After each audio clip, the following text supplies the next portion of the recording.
Online guys, क्या मेरी screen दिखाई दे रही है? हाँ सर, दिख रही हो।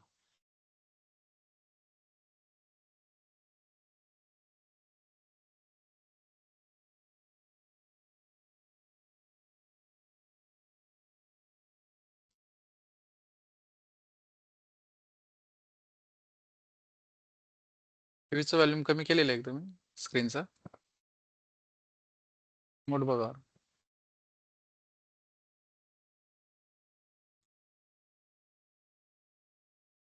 ऑनलाइन गाइस प्लीज बताइए क्या मेरा स्क्रीन विजिबल है सबको? मेरी स्क्रीन दिखाई दे रही है? हेलो। Yes sir. आवाज नहीं आ रहा है. Yes sir.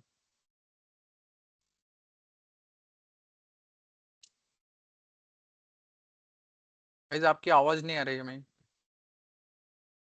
कोई बात कर रहा है वहां से? सर विजिबल है स्क्रीन.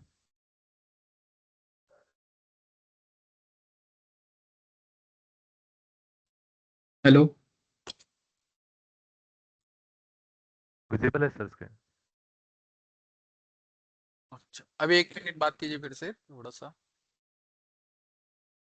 विजिबल है sir screen.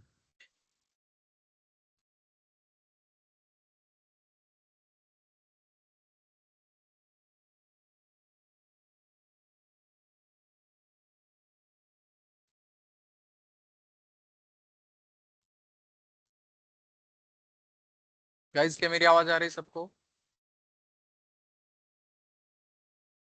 Yes yes sir. Thank you.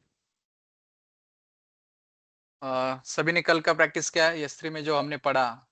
Policies, users जो भी है, राइट? पॉलिसी ऐड करके S3 को परमिशन कैसे देते हैं, S3 बकेट को, ऑब्जेक्ट को, राइट? तो थोड़ा सा हैंड्स ऑन करते जाना है. ठीक है, अभी हम अगला पार्ट देखेंगे. S3 के अंदर ही देखने वाले S3 में और क्या पार्ट हो सकते, राइट?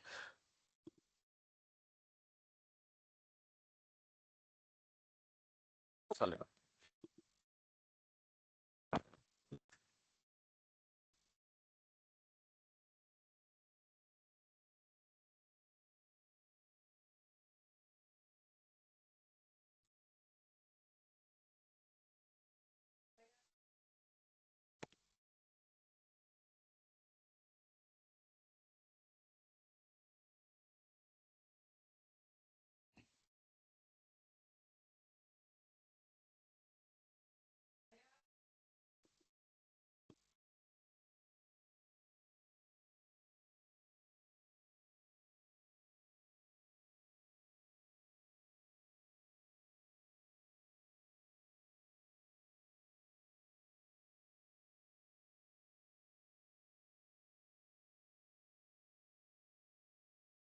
ठीक है, S3.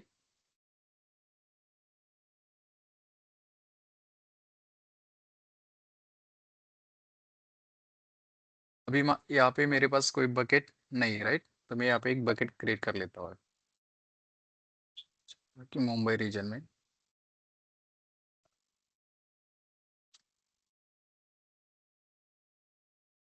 Create bucket.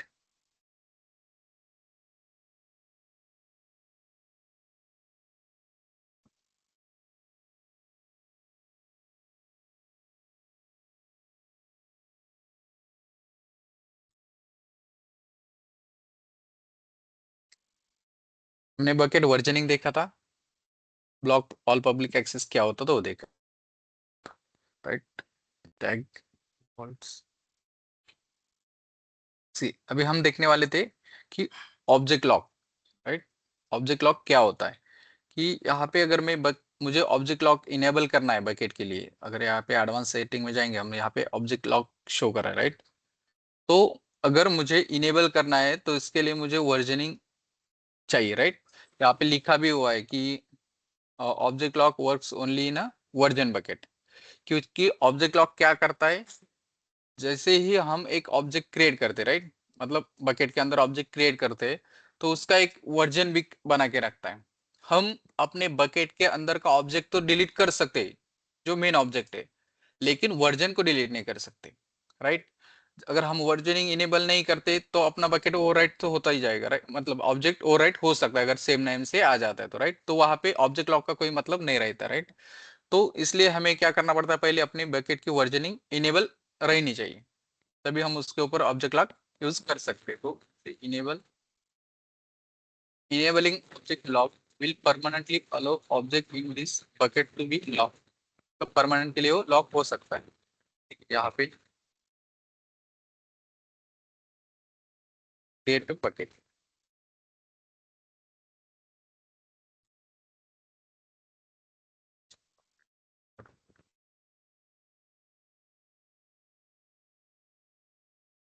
बकेट से बकेट डिटेल्स, हमने एक बकेट क्रिएट की और उसे ऑब्जेक्ट लॉक भी इनेबल करके रखा, राइट। और अभी हमें वो देखना है कहाँ पे मिलता है, अगर वहां पे वो हमें मिलेगा प्रॉपर्टीज के अंदर।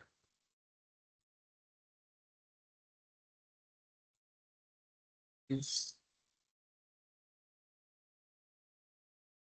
one से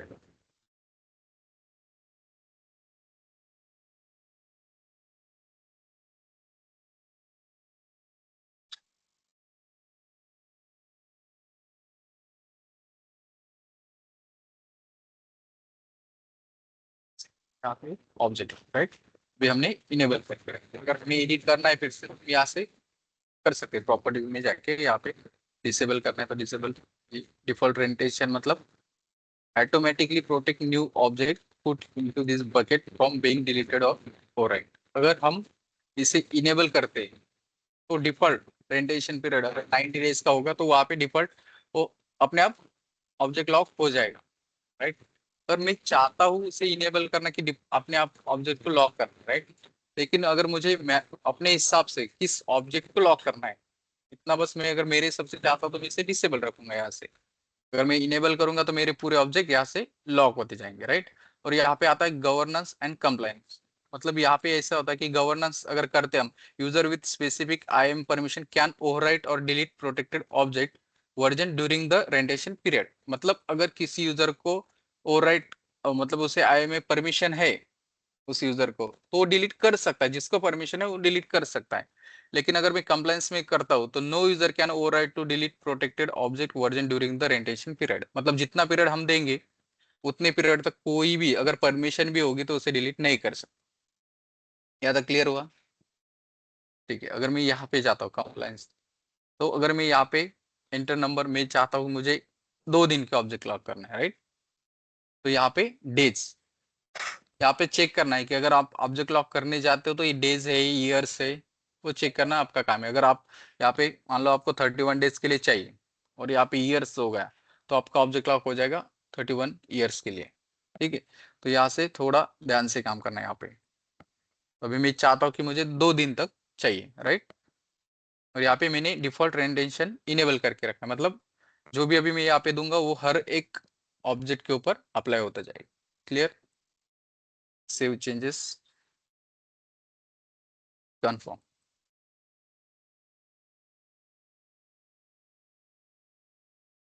ऑनलाइन क्लियर हो रहा है? आवाज आ रहा है मेरा सबको?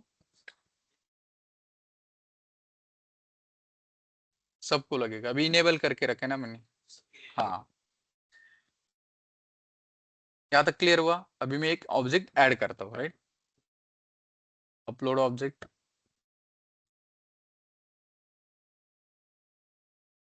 Add file, AWS and DevOps browser. इस फाइल को हम ऐड कर रहे हैं वहां पे। अभी परमिशन, हमें क्या परमिशन देनी है क्या नहीं।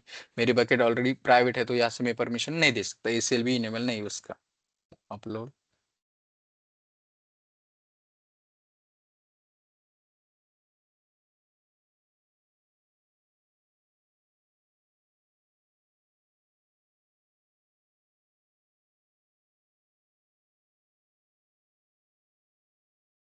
सी यहाँ पे मेरा एक ऑब्जेक्ट आ चुका है। अगर मैं इसका वर्जन देखूँ तो इसने ऑलरेडी वर्जन भी क्रिएट करके रखा है।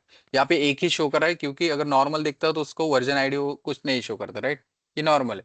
मैं यहाँ से इसे डिलीट भी करना चाहूँ तो हो सकता है ये डिलीट, यहाँ से delete, show folder selected destination, okay delete, delete object. Object delete हो गए हैं पहले। कुछ भी नहीं, शो वर्जन्स। मेरा एक वर्जन यहाँ पे अवेलेबल है, जो डिलीट मारकर मेरा मेन तो फाइल गया, लेकिन मेरा एक वर्जन उसका जो बनाया हुआ है वो वहीं पे, उसे मैं डिलीट नहीं कर सकता। क्लियर? अगर मैं चाहता हूँ उसे फिर से मेरे नॉर्मल इसमें लाना है, अभी यहाँ पे अगर देखोगे आप तो यहाँ पे नॉर्मल इसमें कुछ भी नहीं, सब वर्जन में जो है वर्जन का है। मैं चाहता हूँ कि जो वर्जन का है मुझे उसे रिस्टोर करना है, तो यहाँ पे एक्शन डिटेक्ट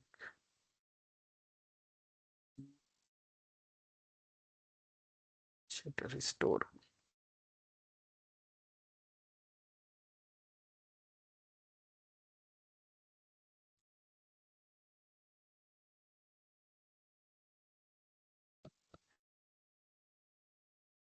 रिस्टोर का ऑप्शन आना चाहिए।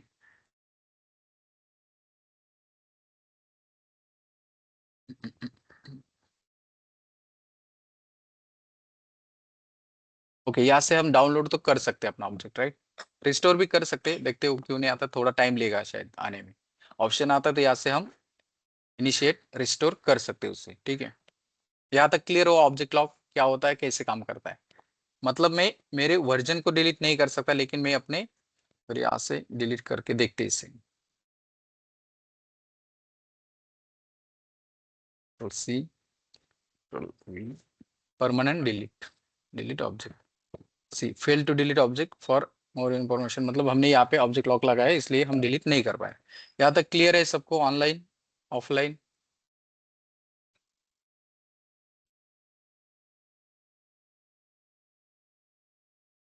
नाही नाही, 2 दिवस रिमूव्ह नाही करू शकत, आता मी रूट यूजर असून सुद्धा रिमूव्ह नहीं करू शकत।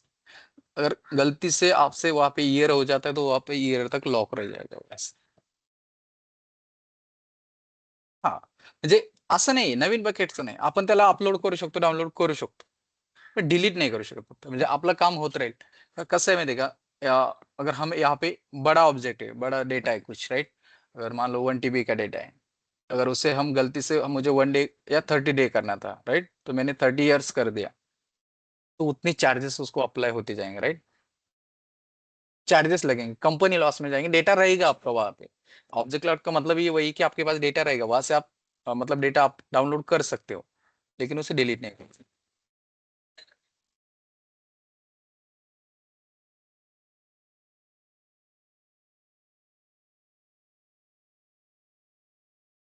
हम्म,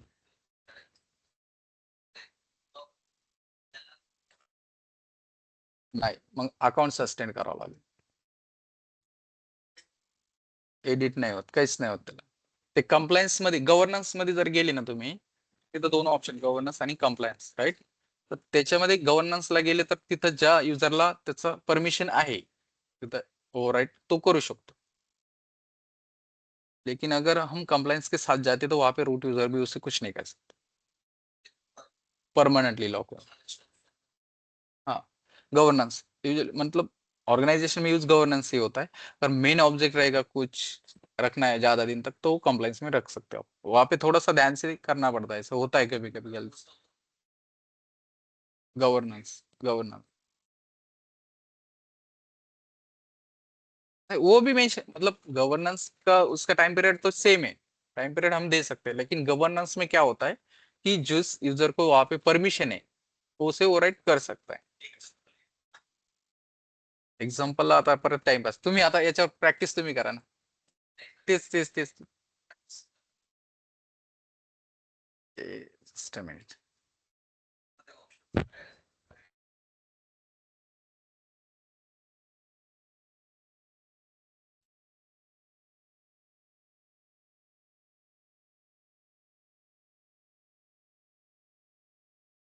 ठीक है, वहां पे वो शो नहीं करेगा, प्रोजेक्ट है मेरा यहाँ पे।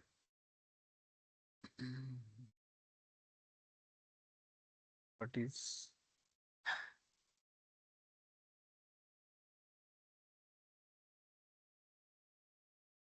से चेंज करते हैं क्या, देखते हैं हम गवर्नेंस। अभी यहाँ पे गवर्नेंस करते, ठीक है, से चेंजेस, राइट? पहला जो है उसे डिलीट करके देखते हैं होता है क्या पहले वाला पुराना वाला। तो परमानेंटली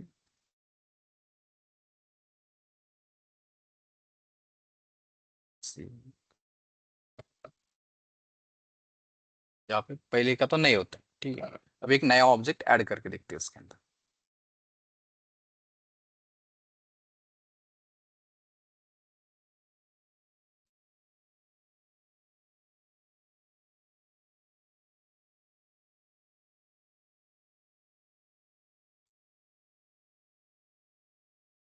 गाइस अभी हम चेक करें कि अगर गवर्नेंस पॉलिसी हम लगाते हैं तो वहां पे हम उसे ऑब्जेक्ट को डिलीट कर सकते हैं या नहीं, अगर परमिशन है तो।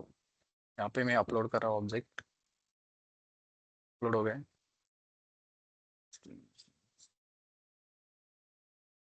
लॉर्ड शिवा, मैं इसे चाहता हूँ डिलीट करना। वर्जन देखोगे तो उसका एक वर्जन क्रिएट हो चुका है, राइट। तो मैं मेन करता हूँ, बाद में वर्जन डिलीट करके देखते हैं। डिलीट डिलीट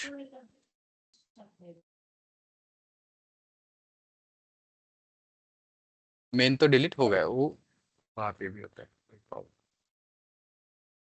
भी शो वर्जन। अभी यहाँ पे लॉर्ड शिवा का एक वर्जन भी है, राइट। इसे डिलीट कर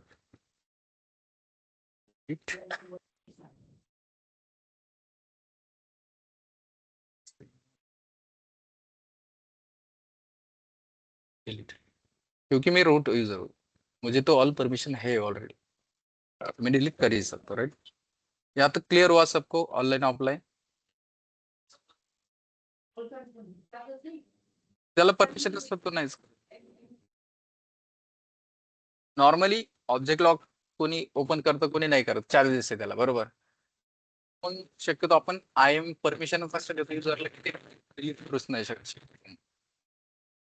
क्लियर, यहाँ तक सबको क्लियर हो गया? हेलो। हाँ बोलिए। हाँ सर, मुझे पूछना था कि हम S3 बकेट में मैक्सिमम साइज ऑफ ऑब्जेक्ट क्या पुट कर सकते हैं, मतलब। सी ऑब्जेक्ट की लिमिट नहीं, लेकिन आप 5 TB तक एक साथ वहां पे कॉपी कर सकते हो, राइट। अपलोड कर सकते हो S3 में।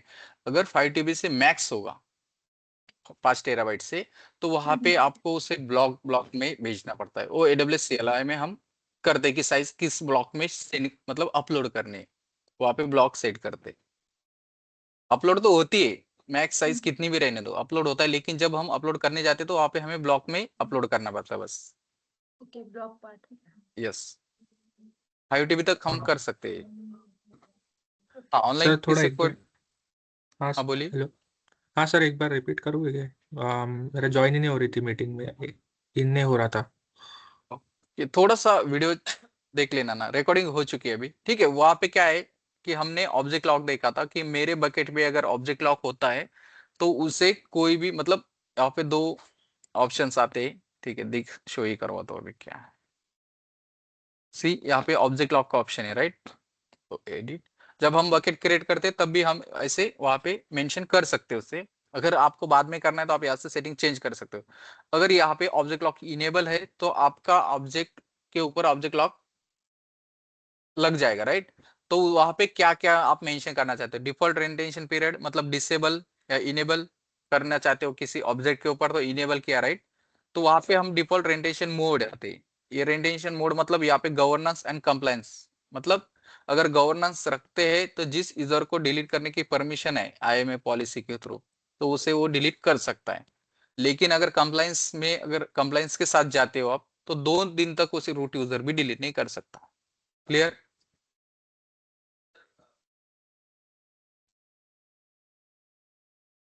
Yes sir.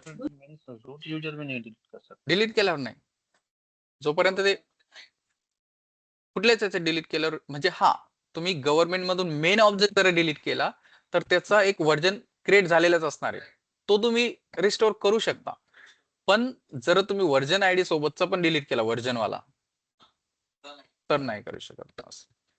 क्लियर है आता सबको? हेलो। अगर आप यहाँ पे डिफॉल्ट रेंटेशन पीरियड 2 दिन देते तो यहाँ पे अगर कंप्लायंस के साथ जाओगे तो कोई भी डिलीट नहीं कर सकता। यहाँ तक क्लियर हुआ सबको ऑनलाइन? Sir yes. हेलो। हाँ बोलिए। सर ये अपन चेंज कर सकते हैं ना, 2 डेज दिए है, इसको तो हम कम कर सकते हैं ना, हाँ हाँ चेंज कर डिलीट सकते हैं, कर सकते हैं लेकिन बाद में। जिस जिस ऑब्जेक्ट के ऊपर पहले से लगा हुआ है उसको चेंज नहीं कर सकते, राइट? क्योंकि यहाँ पे कोई दूसरा आएगा, एक ने 30 दिन के लिए एक ऑब्जेक्ट के लिए करके रखा है, राइट? उसने ऑब्जेक्ट अपलोड कर दिया, उसके बाद फिर किसी ने आके यहाँ पे 2 दिन कर दिया, तो उस ऑब्जेक्ट तो डिलीट हो सकता है ना। मेन ऑब्जेक्ट अगर कुछ होगा उसका इंपॉर्टेंट फाइल, तो जो पहले से हो चुके हैं उसे वो राइट नहीं करता, लेकिन नए वाले को वो राइट कर देता है। जैसे हमने यहाँ पे चेंज करके देखा था कि कंप्लायंस से गवर्नेंस, लेकिन जो पहला ऑब्जेक्ट था उसे हम डिलीट नहीं कर पा रहे, राइट? क्लियर यहाँ तक? Yes sir. अभी यहाँ पे एक सिनेरियो है, मान लो मैं जो S3 के अंदर डेटा स्टोर कर रहा हूँ, राइट? वो किसी न किसी एक रीजन के अंदर स्टोर हो रहा है। अभी यहाँ पे हम इस एशिया पैसिफिक में, मुंबई रीजन में, तो मेरा डेटा मुंबई रीजन की किसी एजी में स्टोर होता होगा, राइट? किसी वन एजी में वहां पे वो स्टोर हो रहा है। तो अगर मान लो मुंबई में फ्लड आ गया, राइट? कुछ हो गया वहां पे, या भूकंप हो गया, कुछ भी हो गया, राइट? और मेरा डेटा अगर एक ही रीजन में, वहां पे एक ही डेटा सेंटर के अंदर है, और वहां का डेटा सेंटर समझो मान लो डिस्ट्रॉय हो गया, कुछ हो गया, तो मेरा डेटा वहां तक लॉस हो जाएगा, राइट? तो यहाँ पे मुझे ऐसा लगता है कि मेरा जो डेटा में स्टोर करा हुआ है एक बकेट के अंदर, उसका एक बैकअप बकेट एक दूसरे रीजन में क्रिएट होना चाहिए। वो भी हम मैन्युअली तो कर सकते हैं, मैं चाहता हूँ कि ऑटोमेटिक होना चाहिए। जैसे ही मैं मेरे बकेट के अंदर कुछ डालता हूँ, राइट, कुछ ऑब्जेक्ट डालूंगा, तो वो अपने आप सिंक होना चाहिए एक दूसरे बकेट के अंदर, बैकअप, एज अ बैकअप तौर पर, राइट? तो हम उसके लिए यूज करते हैं, हम मैनेजमेंट में मिलता है हमें एक पॉलि, वहां पे एक बोल सकते हैं कि वहां पे रिप्लिकेशन रूल है।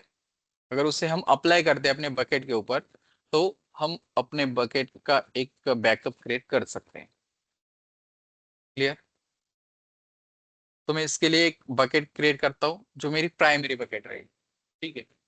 यहाँ तक क्लियर हुआ कि हम यहाँ से क्या करते हैं, जो रिप्लिकेशन रूल से, कि अगर मुझे मेरी बकेट का बैकअप बकेट ऑटोमेटिक क्रिएट करवाना है, सिंक में रखना है दो बकेट को, राइट?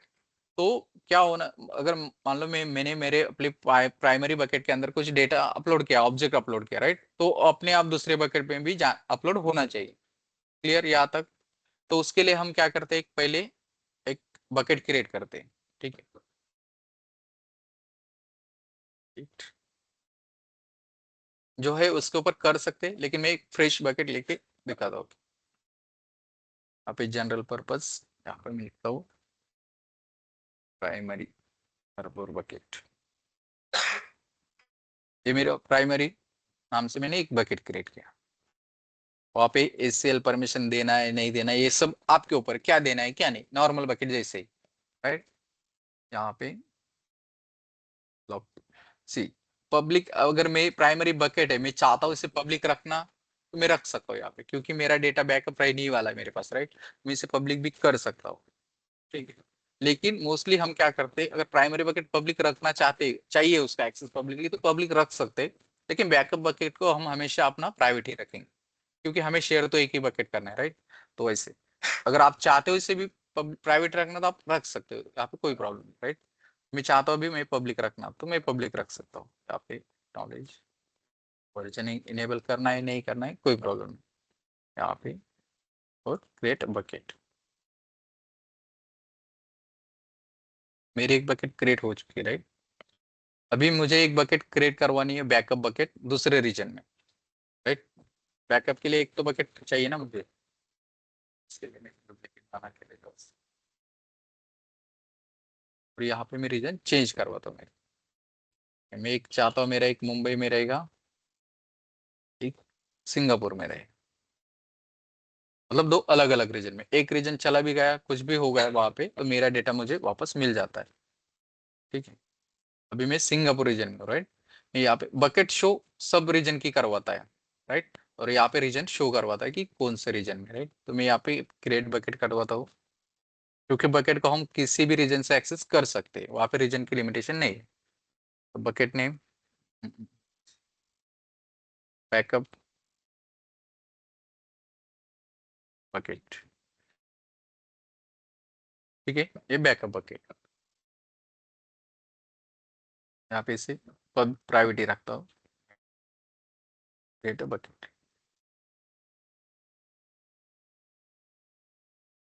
अभी मेरे पास दो बकेट है, जो कि एक प्राइमरी है, एक बैकअप बकेट है, राइट। अभी मैं किस बकेट के ऊपर रूल सेट करना चाहता हूँ, मतलब मैं चाहता हूँ कि मेरी प्राइमरी बकेट कौन सी होनी चाहिए।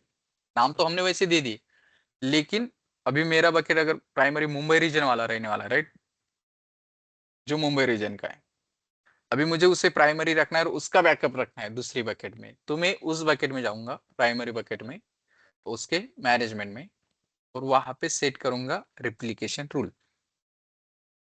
यहाँ पे क्रिएट अ रिप्लिकेशन रूल, यार इनेबल वर्जनिंग इनेबल चाहिए उसमें, ठीक है।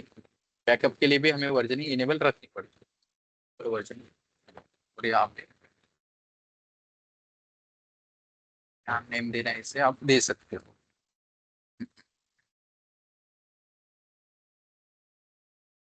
Backup primary bucket.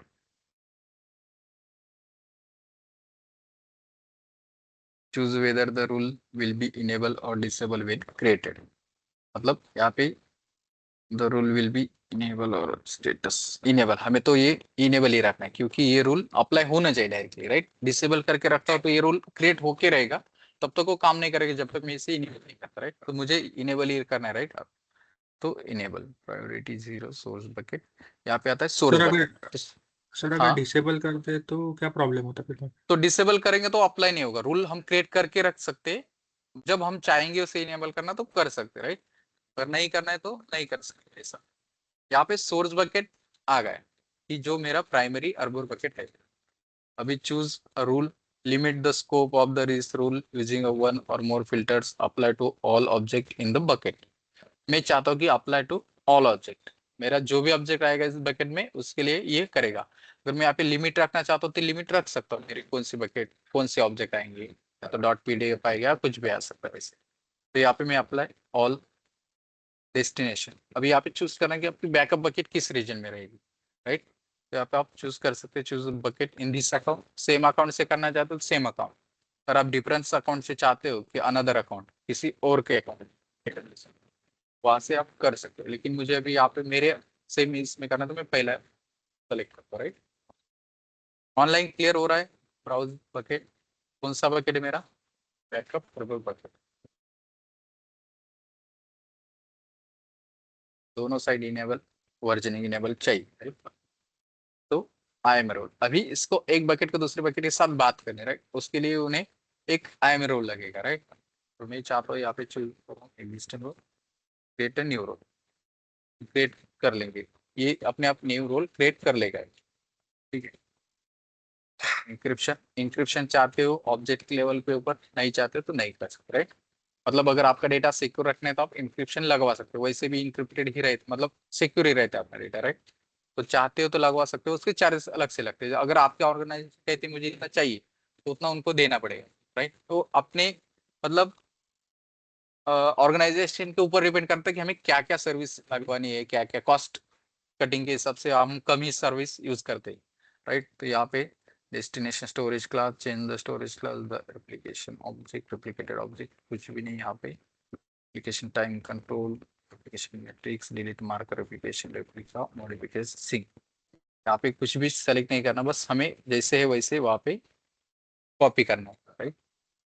Save existing object, अगर आपको एग्जिस्टिंग ऑब्जेक्ट का बैकअप लेना है, अगर उस बैकअप बकेट में कुछ होगा, पहले का ऑब्जेक्ट होता तो अगर मैं यस रिप्लिकेट एग्जिस्टिंग ऑब्जेक्ट करता हूँ तो जो पहले का रहेगा वो हो जाएगा, लेकिन मेरे बकेट में कुछ नहीं तो मैं नो डू नॉट रिप्लिकेट ऐसा भी बोल सकता हूँ, राइट। तो यहाँ से सबमिट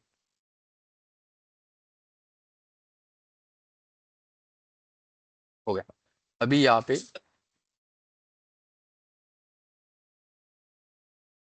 मैं यहाँ पे मेरे बैकअप बकेट में देखता हूँ, यहाँ पे अभी कुछ भी नहीं, क्योंकि मेरे वहाँ पे भी कुछ नहीं था और मैंने रिप्लिकेट के लिए भी पहले एग्जिस्टिंग नहीं किए थे, और यहाँ पे इस प्राइमरी बकेट में भी कुछ भी ऑब्जेक्ट नहीं, राइट।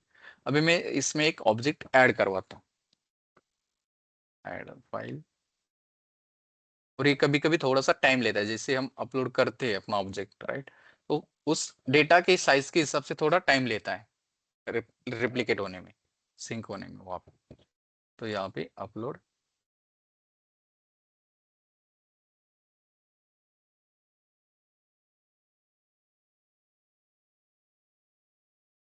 ओके, यहाँ पे एक अपलोड हो गया है, यहाँ पे देखते आए कि नहीं।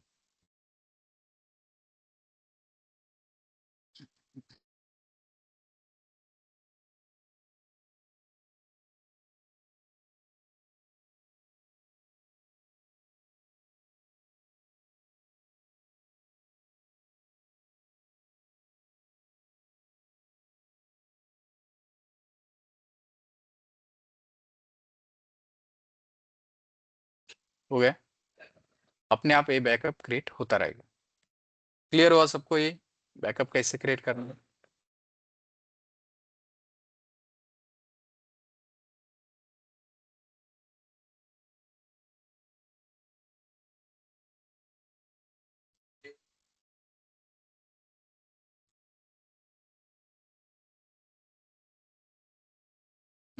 नाही होणार बहुतेक, बघू आपण, ट्राय करू, चेक, डिलीट, डिलीट, सिंक आहे म्हटल्यावर व्हायला पण पाहिजे, सांगता नाही, ऑब्जेक्ट, डिलीट ऑब्जेक्ट, आपण जे वर्क करतो मोस्ट ऑफ द प्राइमरी एचओस, बरोबर, सी बैकअप में है वो, अभी थोड़ा टाइम लगेगा, डिलीट अगर होता है तो टाइम लगेगा, देखते। हाँ, काय म्हणत होते तुम्ही?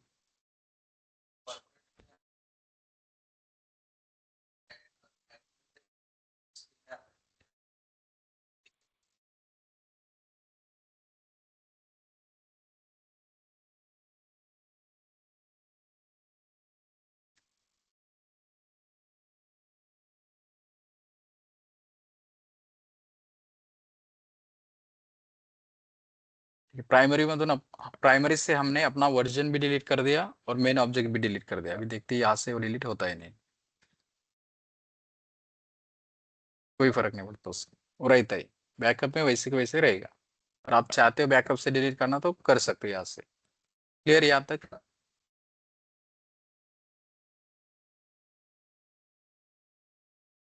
हाँ, मैंने सर ऑटोमेटिक नहीं होता। यस, बोलिए।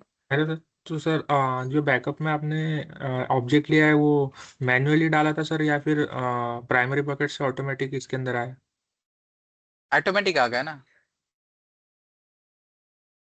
वहां से ओके। हमने कुछ भी नहीं किया, वहां पे कुछ भी अपलोड नहीं किया था, राइट, बस हमने जो किया वो प्राइमरी बकेट के अंदर किया, उसे अपलोड किया, वैसे ही वो सिंक वहां पे हो गया। क्लियर? यहाँ पे यस। थोड़ा अगर डेटा बड़ा रहेगा, हमारा फाइल छोटा था, 8 MB का था, राइट, तो भी उसने कुछ सेकंड डिले किया उसमें आने में, और डेटा बड़ा रहेगा तो थोड़ा टाइम लेता है। क्लियर? क्योंकि क्या होता है, पहले इस यहाँ पे अपलोड होता है, उसके बाद वो सिंक होने लगता है इस बकेट के अंदर, राइट, बाद में तो थोड़ा टाइम लेता है इससे ज्यादा। क्लियर यहाँ तक सबको? ओके, मैनेजमेंट कमांड के थ्रू भी कर सकते हैं ना, मतलब लिनक्स में कमांड देख। हाँ, मतलब अगर आप यहाँ पे बकेट बना के रखते हो, उसके लिए अगर आप सेट करते हो रिप्लिकेशन रूल, कमांड के थ्रू भी करो, राइट, तो सेट करते रूल सेट करोगे और उस बकेट में कमांड के थ्रू भी कुछ अपलोड करोगे तो अपने आप वहां पे डेटा उसका बैकअप हो जाएगा, काम तो सेम करेगा। अगर मैं इस बकेट में भी कमांड लाइन से अपलोड करूंगा कुछ, तो वो, क्योंकि रूल तो उस बकेट के लिए है ना, तो वो काम करेगा उसका बैकअप का वैसे। अगर मैं चाहता दोनों बकेट में मुझे भेजना है तो मैं वैसे भी भेज सकता हूँ 2 कमांड से, लेकिन मुझे ऑटोमेटिकली बैकअप चाहिए, राइट, तो 2 बार काम करने से अच्छा कि यहाँ पे मैं रूल सेट कर दूं और अपने आप अपलोड होता रहेगा, राइट। ओके, यहाँ पे अब हम देखने वाले, पहले देखते क्लास क्या होता है। ठीक है, ऑब्जेक्ट जब हम अपलोड करते हैं तो वहां पे कुछ क्लास आते हैं।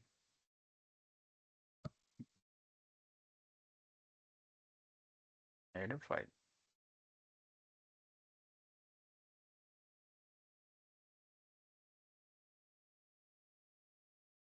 अभी मैं एक ऑब्जेक्ट अपलोड करने जा रहा हूँ, राइट,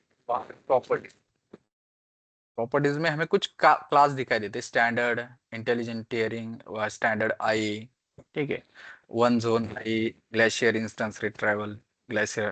तो यहाँ से मोस्टली क्या होता है, जब हमें कुछ डेटा है वो फ्रिक्वेंटली एक्सेस करना है, हर दिन उसे एक्सेस करना है, तो उसे हम रखते हैं स्टैंडर्ड में, या frequently access data more than once a month, मतलब मंथ में हमें एक ज्यादा से ज्यादा टाइम उसे एक्सेस करना है, राइट, तो हम उसे स्टैंडर्ड में रखते हैं। और उसके बाद आता है intelligent tearing, data with changing और अननोन एक्सेस पैटर्न। ये तो हम यूज नहीं करते यहाँ पे, डेटा विद चेंजिंग और अननोन एक्सेस पैटर्न पर ऑब्जेक्ट फीस अप्लाई फॉर, ये कुछ डेटा का पैटर्न अगर चेंज करना है तो हम इसके साथ जा सकते हैं, राइट। तो नॉर्मली एक स्टैंडर्ड यूज होता है, एक स्टैंडर्ड आई यूज होता है, और उसके बाद आता है ग्लेशियर। ये तीन मेन होते हैं कि मान लो मुझे अगर फ्रिक्वेंटली एक्सेस करना है तो मैं स्टैंडर्ड के साथ जाता हूँ, अगर मुझे फ्रिक्वेंटली एक्सेस नहीं करना है, कभी कभी करना है, कुछ infrequent access data once a month, मतलब मंथ में एक ही बार एक्सेस करना है ऐसा, तो मैं स्टैंडर्ड आई के साथ जा सकता हूँ। अभी स्टैंडर्ड और स्टैंडर्ड आई में डिफरेंस क्या आता है, वहां पे कॉस्ट का डिफरेंस आता है, राइट। अगर आप स्टैंडर्ड से एक्सेस करते हो तो फ्रीक्वेंटली एक्सेस भी होता है और डेटा स्पीड एक्सेस करने की ज्यादा रहती है, लेकिन वो कॉस्ट भी ज्यादा अप्लाई करता है अपने ऊपर। लेकिन मेरा ऐसा कुछ डेटा है जो मुझे मंथ में एक ही बार लेना है, राइट, और मैं चाहता हूँ कि थोड़ा टाइम का भी अगर डिले हो जाता है, सी यहाँ पे दिया हुआ है कि data infrequently access data with millisecond access, मतलब चाहिए मुझे लेकिन थोड़ा बहुत उसमें चलेगा, स्पीड का कम ज्यादा, राइट, तो मैं स्टैंडर्ड आई के साथ जाता हूँ, तो वहां पे मुझे थोड़ा कॉस्ट कम लगेगा, राइट। अभी मेरा ऐसा डेटा है कि जो मैं एक्सेस ही नहीं करवाता, कभी कभी एक्सेस करवाता हूँ, तो ग्लेशियर इंस्टेंस रिट्रैवल, इंस्टेंस रिट्रैवल मतलब यहाँ पे अगर 3 मंथ में होगा शायद, यहाँ पे 1 minute, see long live archive data access once a quarter, quarter मतलब यहाँ पे 3 मंथ का क्वार्टर होता है, राइट। तो अगर मैं 3 मंथ में कुछ डेटा एक्सेस करना चाहता हूँ, थोड़ा टाइम ज्यादा भी लगता है तो चलता है, ऐसा मेरा डेटा है, राइट, कि मुझे बस वहां पे कुछ ऑडिट करना है, राइट, तो मैं टाइम दे सकता हूँ, तो इसका ऐसा डेटा को मैं क्या कहाँ पे डाल सकता हूँ, ग्लेशियर इंस्टेंस रिट्राइवल में। और मेरा ऐसा कुछ डेटा की जो मैं ईयर में कभी कभी करना चाहता हूँ, तो ग्लेशियर यहाँ पे डीप आर्काइव आता है। तो मैं अगर long live archive data access less than once a year with a retrieval of hours, मतलब यहाँ पे अगर मेरा डेटा है, सी यहाँ पे अगर ग्लेशियर इंस्टेंस में डालता हूँ तो मिली सेकंड में आता है, ठीक है, थोड़ा उससे नॉर्मल स्टैंडर्ड और स्टैंडर्ड आई से ज्यादा टाइम ही लेगा, लेकिन आ जाता है जल्दी से, राइट। और मेरा ऐसा कुछ डेटा है जो मैं ईयर में एक बार लेना चाहता हूँ, तो मैं उसे डाल सकता हूँ ग्लेशियर डीप आर्काइव में, लेकिन वहां पे क्या होगा कि आपको डेटा रिट्राइव करने में आवर्स लग सकते हैं, जो हमें यहाँ पे मिली सेकंड या सेकंड में मिलता था डेटा। हम अपलोड, कल हमने फाइल डाउनलोड करके देखी थी, राइट, S3 से कितना फास्ट होता था, अगर ग्लेशियर में जाता तो वो इतना जल्दी हमें नहीं मिलता, वहां पे वो टाइम लेता है। क्या तक क्लियर हुआ है सबको? ये मेन पॉइंट है 3-4, बस यही ज्यादा यूज होते हैं, बाकी का आप थोड़ा सा रीड कर लो इसमें क्या क्या होता है। तो ये glacier flexible retriever, formerly glacier long live archive data access once a year with retriever of minutes. तो फिर क्या होता है यहाँ पे, फर्क क्या आएगा, यहाँ पे फर्क आता है अपने चार्जेस का, और यहाँ पे मिनिमम स्टोरेज ड्यूरेशन, आप मिनिमम उतना रखना पड़ता है, अगर आप उसमें रखते हो डेटा तो उतना रखना पड़ता है। अगर स्टैंडर्ड के साथ जाओगे तो आप एक दिन में भी डेटा डिलीट कर सकते हो, तो उसके उस अगर आप ऐसे करते हो तो उसके लिए स्टैंडर्ड के चार्जेस लगेंगे डेटा डाल के। अगर स्टैंडर्ड आई में जाते हो तो वहाँ पे आपको मिनिमम 30 डेज के लिए रखना पड़ेगा डेटा, राइट। अगर आप वहाँ पे ग्लेशियर के साथ जाओगे तो 90 डेज की, उसके बाद ग्लेशियर और डीप आर्काइव में जाते हो तो 180 डेज, मतलब 6 मंथ, क्योंकि हम ईयरली एक्सेस करना चाहते हो तो उसे, अगर ऐसा डेटा है कि जो मैं ईयरली एक्सेस करने वाला हूँ, राइट, तो उसे मैं कम से कम 6 मंथ तो रखने ही वाला हूँ ना, तो वैसे हम उसे 180 डेज तक रख सकते हैं, तभी इसका प्राइस वहां पे अप्लाई होता है। नहीं तो अगर हम 180 डेज से कम लगाएंगे तो फिर उसे ये स्टैंडर्ड वाला या तो फिर ग्लेशियर फ्लेक्सिबल ये स्टैंडर्ड आई वाला लग जाएगा, चार्जेस जो भी लगेगा। पर जीबी फीस अप्लाई, सब पे वो पर जीबी फीस अप्लाई होती है, राइट। और स्टैंडर्ड में क्या होता है, स्टैंडर्ड में हम डेली अपलोड करते कुछ ना कुछ, राइट। नया जो ऑब्जेक्ट जाएगा 30 दिन से कम रहने वाला है वो स्टैंडर्ड में जाने वाला है, राइट, क्योंकि हम उसे एक्सेस करेंगे नहीं करेंगे 30 दिन के बाद ही हम उसे दूसरी क्लास में भेज सकते हैं। मान लो कि 30 दिन रहेगा, उसके बाद में स्टैंडर्ड आई में भेज सकता हूँ। उसके बाद अगर वो 30 दिन रहता है वहां पे, तो अपने आप वहां पे हम लाइफ साइकिल रूल भी सेट कर सकते हो।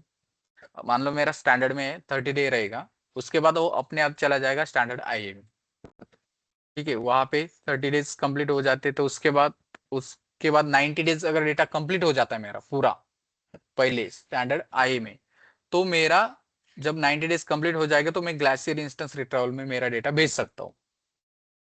क्लियर। और उसके बाद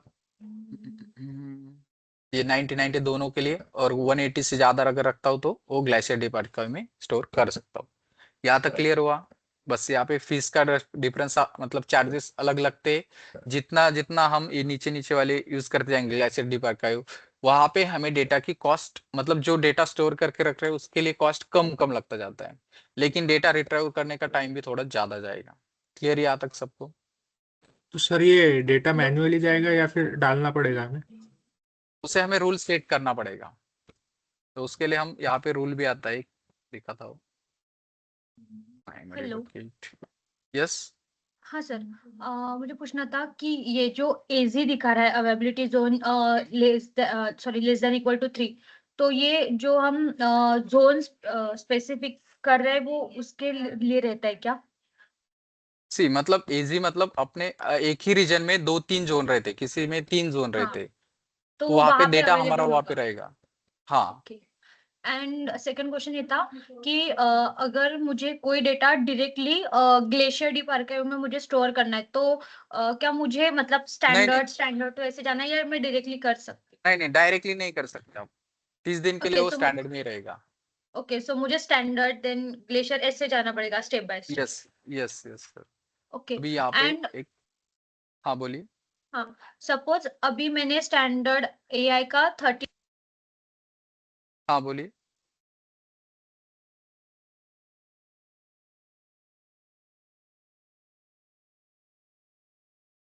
हेलो सॉरी, हाँ क्या मुझे मतलब अभी 30 डेज के लिए मैंने स्टैंडर्ड एआई में डेटा रखा, एंड आफ्टर 30 डेज वो ऑटोमेटिकली बकेट में मूव होगा, तो मुझे फिर से उसे यस। स्पेसिफाई करना पड़ेगा क्या कि स्टैंडर्ड एआई में इसे मूव करना है? नहीं नहीं नहीं नहीं, उसके लिए हम लाइफ साइकिल रूल सेट करते हैं।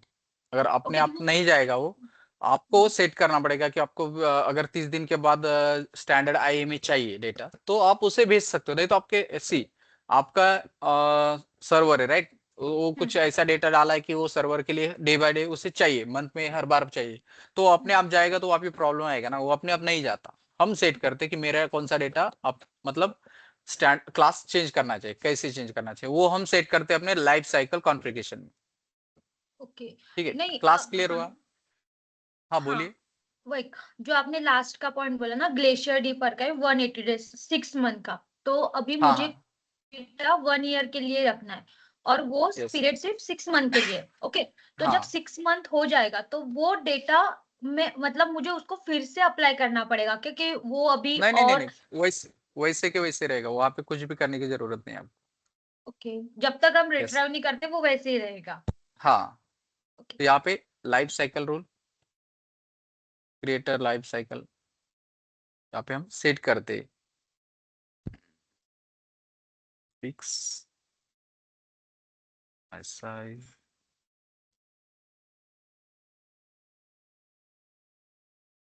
all the bucket.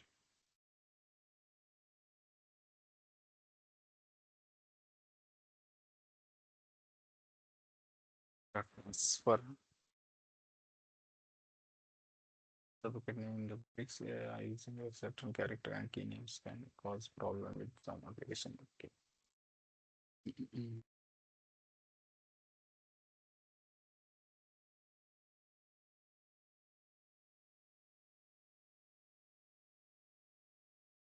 सी यहाँ पे लाइफ साइकिल रूल एक्शंस आते, तो वहाँ पे हम सेट कर सकते हैं कि हमें क्या क्या चाहिए। यहाँ पे transition current version of object between storage class, जो करंट वर्जन है वो चाहते क्या, non current version of object between storage class, मतलब this action will move non current version, मतलब जो वर्जन है जो नॉन वर्जन है वही उसको वहां पे वो रूल सेट कर सकते हैं, उसके ऊपर ही अप्लाई होगा। यहाँ पे क्या है, this action will move current version, जो करंट वर्जन है उससे भी वो मूव करवा देगा। यहाँ पे expire current version of object, जो करंट वर्जन की अभी वहां पे अवेलेबल है उसे एक्सपायर कर देगा, ठीक है, उस बकेट से। तो यहाँ पे permanently delete non current version of object, delete expired data, delete marker. यहाँ से मैं चाहता हूँ कि this action will move current version also, right. तो यहाँ पे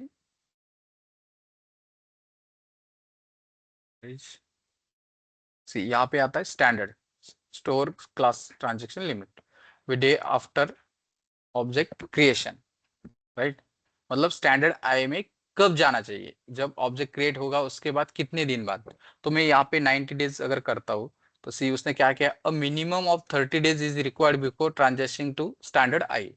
क्योंकि मुझे अगर स्टैंडर्ड आई में ट्रांसफर करना है तो उसके लिए मुझे 30 डेज उसे स्टैंडर्ड में रहेगा, राइट। तो मैं चाहता हूँ कि वहां पे 30 जैसे 31 डेज होंगे उसके बाद उसने स्टैंडर्ड आई में डेटा भेजना है। क्लियर। यहाँ पे एड ट्रांजेक्शन। अभी इंटेलिजेंट, यहाँ पे आप कौन सा चाहते हो, तो ये आपके हिसाब से आप यहाँ पे देख सकते हो कि मेरा स्टैंडर्ड आई के बाद कहाँ जाना चाहिए। मैं चाहता हूँ कि ग्लेशियर इंस्टेंस रिट्राइवल, राइट। तो यहाँ पे ग्लेशियर, अभी यहाँ पे अगर मैं डेज दूंगा, मान लो उसके लिए 160 डेज, राइट। अगर मैं यहाँ पे कुछ समथिंग 100 डेज देता हूँ, see list 30 more than the, okay, मतलब सी। तो यहाँ पे नहीं, यहाँ पे क्या होगा कि मैं स्टैंडर्ड, अभी ये 31 डेज स्टैंडर्ड में रहेगा, उसके बाद वो स्टैंडर्ड आई में आएगा। स्टैंडर्ड आई में वो कितना दिन रहेगा, तो यहाँ पे हम दे सकते कि 90।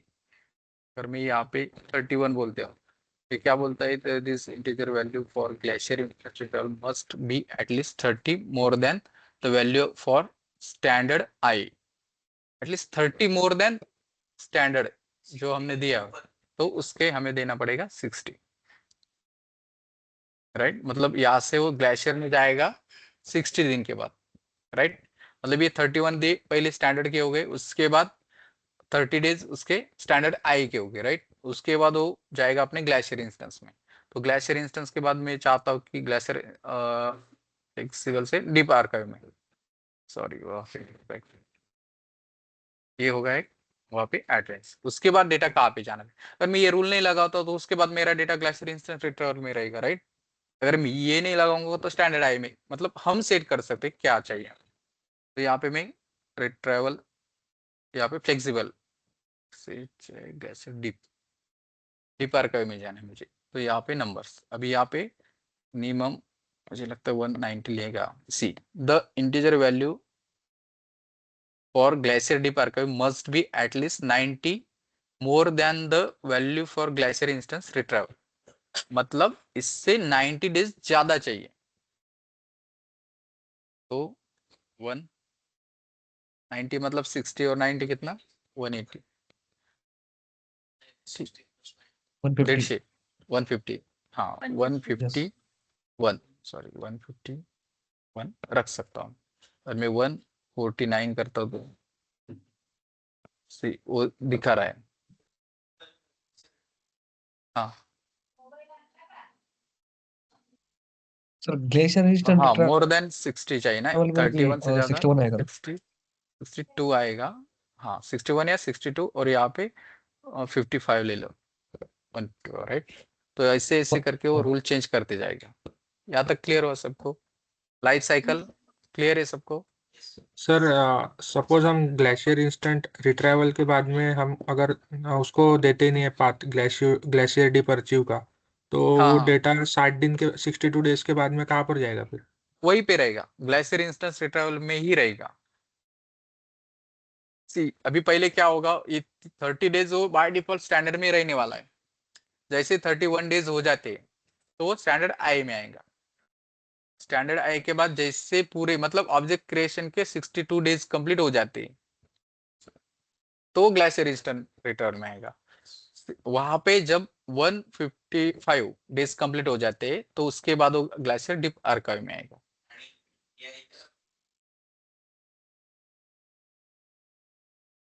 हा मग ते आपल्या हिशोबाने आपल्याला कुठं सेव्ह करायचा डेटा मॅक्झिमम. ठीक है, इथं ट्रांजेक्शन नहीं आलेला. Clear, disable. क्लियर है यहाँ तक सबको गाइस? करू शकतो आपण ते आपल्या हिशोबाने, करायचं की नाही करायचं. यहाँ तक क्लियर हुआ सबको?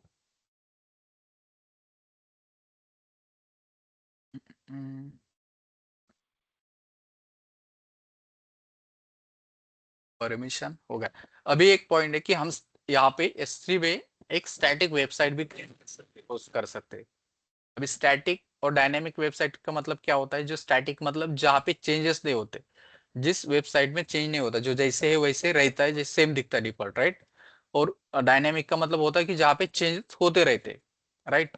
तो यहाँ पे हम अपने S3 के ऊपर एक स्टैटिक वेबसाइट होस्ट कर सकते हैं. अगर आपको छोटी वेबसाइट होस्ट करनी है तो हम S3 के बकेट में होस्ट कर सकते हैं. क्लियर. उसके लिए अगर बकेट आपको स्टैटिक बकेट क्रिएट करना है S3 के ऊपर, तो जब हम क्रिएट न्यू बकेट करते हैं, जनरल पर्पस, गाइस यहां तक क्लियर हुआ है सबको? Life cycle rule, replication rule, और क्या देखा हमने?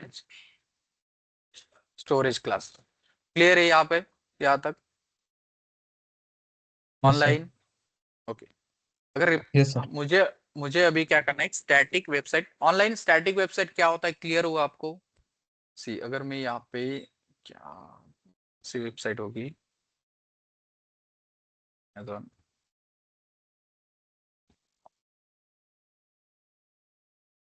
ये डायनेमिक है, राइट. ये चेंज होता रहेगा.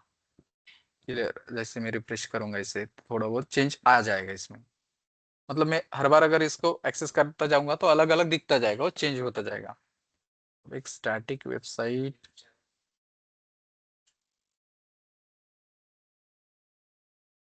विकिपीडिया वाली डेटा रहते हैं. और अभी एक ये शो कर रहा है, राइट. ये मैं कभी भी आऊंगा, आज कल परसों, ये सेम रहने वाला है, राइट. यहाँ पे चेंजेस नहीं होंगे. तो ये होगा स्टैटिक, और जहाँ पे चेंज होते रहते वो होता है डायनामिक. तो यहाँ पे स्टैटिक जैसे ऐसी बकेट हम मतलब ऐसी वेबसाइट हम S3 के ऊपर भी क्रिएट कर सकते हैं, हमें सर्वर की जरूरत नहीं है, राइट. हम अपनी अगर HTML फाइल यहाँ पे अपलोड कर देते, तो यहाँ पे हम S3 से उसे एक्सेस कर सकते डायरेक्टली.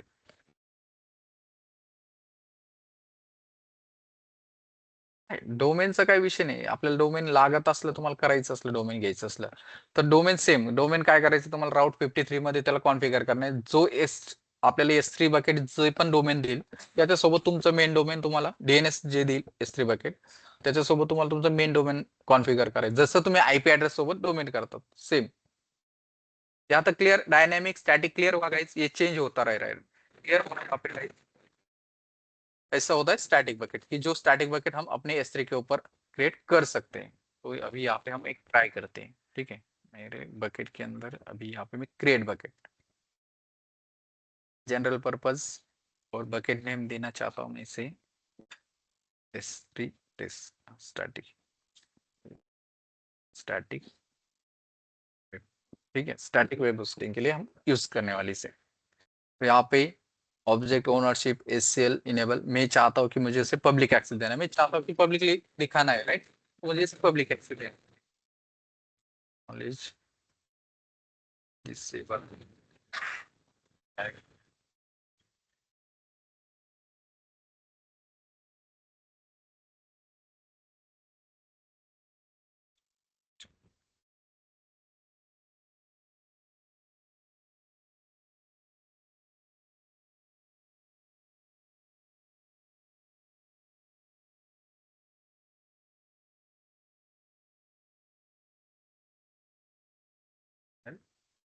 वेबसाइट का ऑप्शन निकाला है कहीं ना?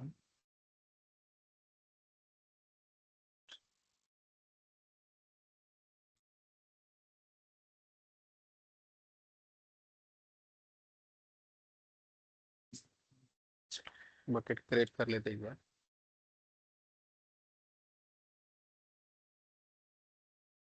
हमने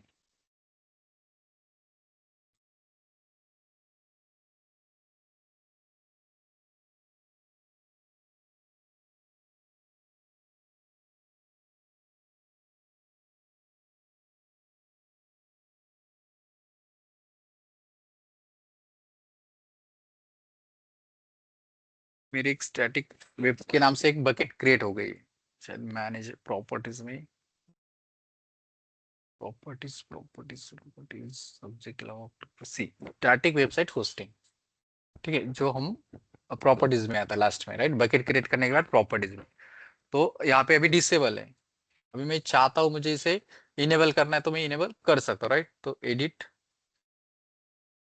इनेबल स्टैटिक वेबसाइट, राइट, जैसे मैं इसे इनेबल करता हूँ तो होस्ट स्टैटिक वेबसाइट, राइट, मैं स्टैटिक करना चाहता हूँ तो यहाँ पे होस्ट, अभी वहां पे मेरा पेज क्या रहने वाला है, मेन पेज, जैसे ही बकेट कौन सा पेज शो होना चाहिए, तो मैं यहाँ पे बोल सकता हूँ कि इंडेक्स डॉट एस, राइट, ये हो गया, सेव चेंजेस,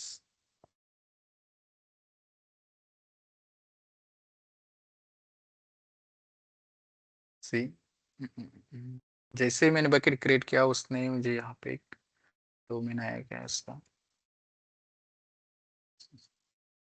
सी उसने एक एंड पॉइंट दे दिया मुझे वेब होस्टिंग, मैं यहाँ पे जाके चेक करूंगा तो मुझे वो मेरा पेज शो करवाएगा, अभी तो मेरे इसमें कोई पेज ही नहीं है, राइट, मैंने बस बकेट क्रिएट करके रखी, अभी मैं यहाँ पे एक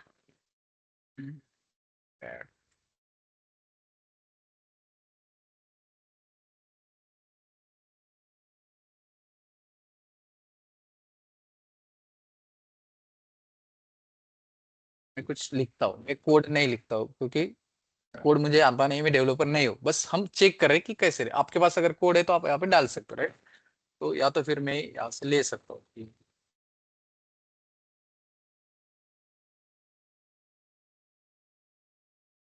पीटी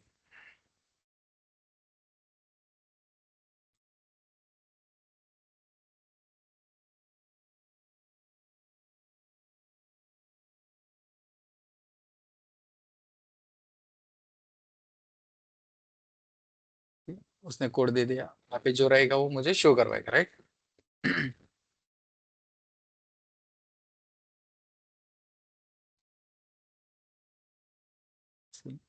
ये वाला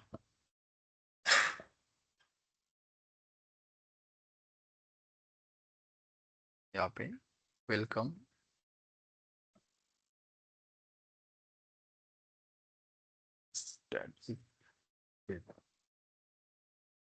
अभी मैं इसे सेव करता हूँ, सेव,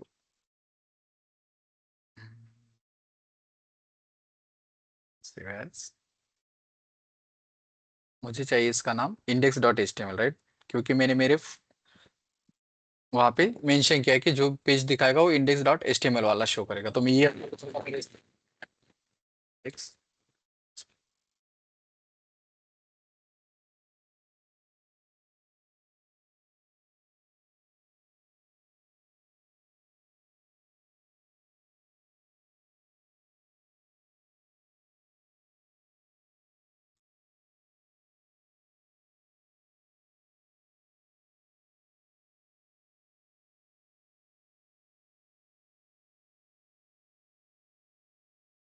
भी क्रिएट किया,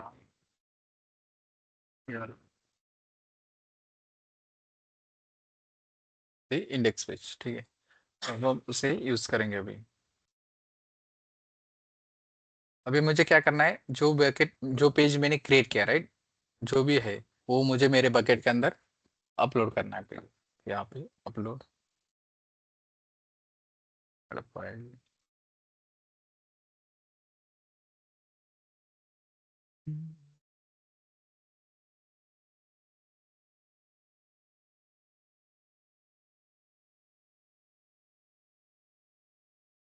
index dot H T M L आ,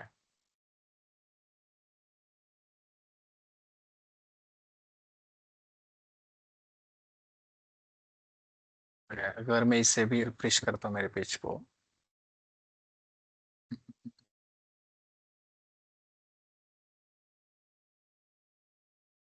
dot H T M L type, test type आएगा,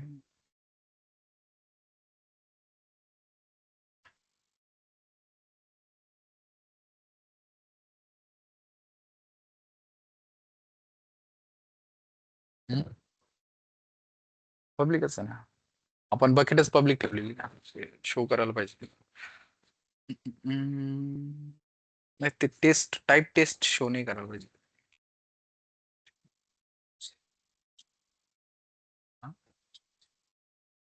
टेक्स्ट मध्ये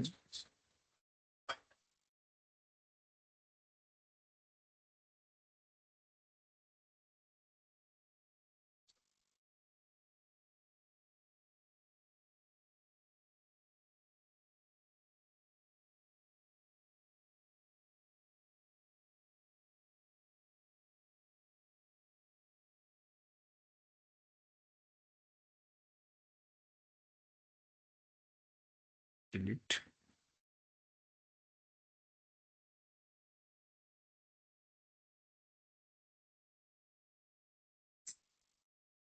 load file it's all right.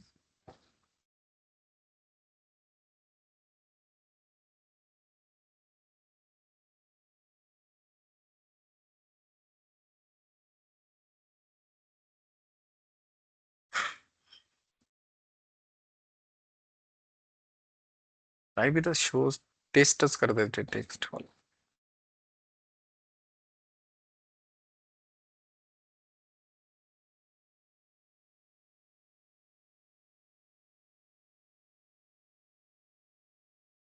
text.html.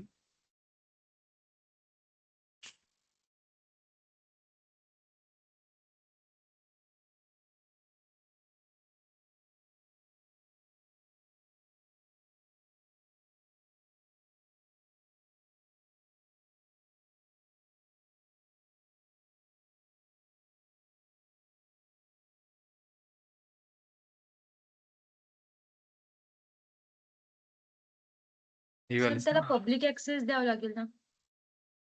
बकेटला दिलेला ना आपण पब्लिक ऍक्सेस.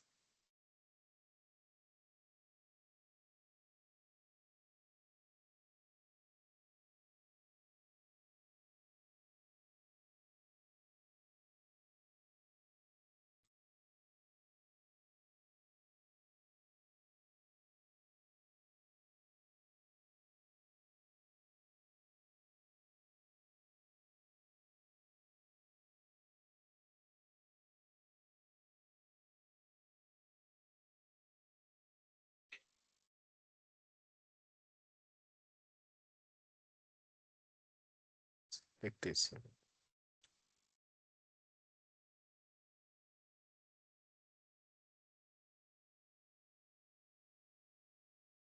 नाही स्टॅटिक होत याच्यात डोमेन लागेल इथं, पण हो स्टॅटिक वेबसाईटला होतो. पोस्ट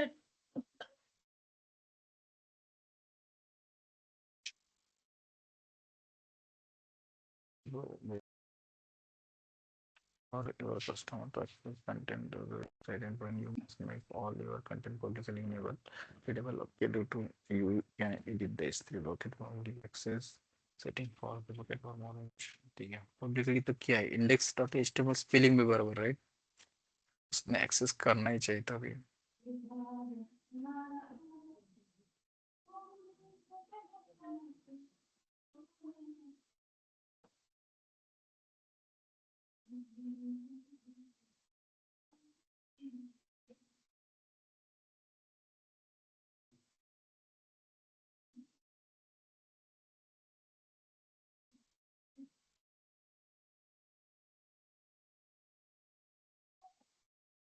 ठीक दाखवलं त्याला कंटेंट साइट यार सिस्टम है.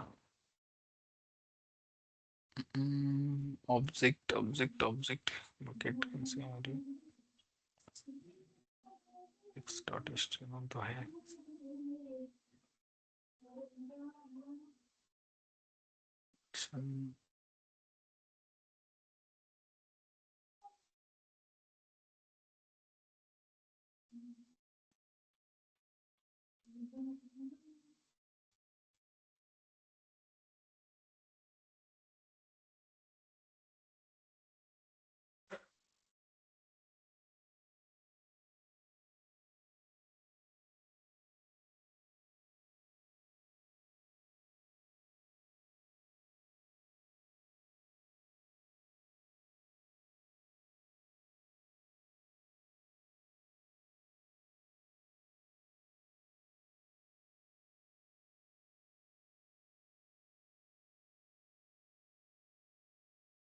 होना तो ऐसे चाहिए, उससे पब्लिक एक्सेस सब है।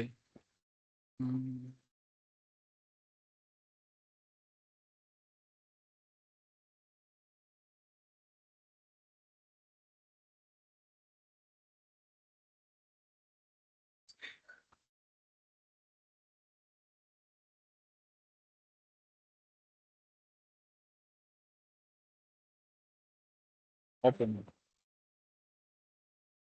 ऑब्जेक्ट क्लास एकदा चेक करू आपण, स्टिल इनेबल नाही तुला, राईट नाही साठी बकेटला एसएल इनेबल करावं लागेल आता.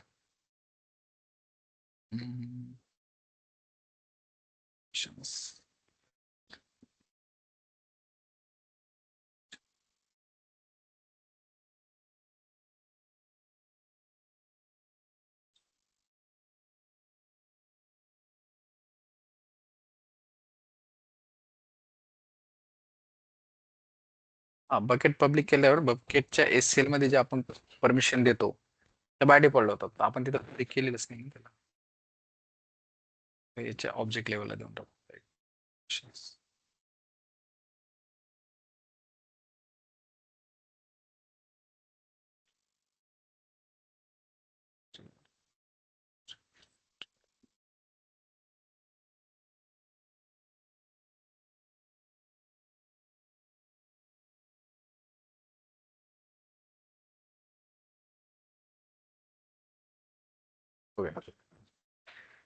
ते ऑब्जेक्टला ऑटोमॅटिक आला नाही कारण की आपण एसएल हा ते डिसेबल होतं आणि सेट केलेलं नव्हतं बकेट लेवलला. जर ऑटोमॅटिक ऍड केलं तर पब्लिक ऍक्सेस आला पाहिजे.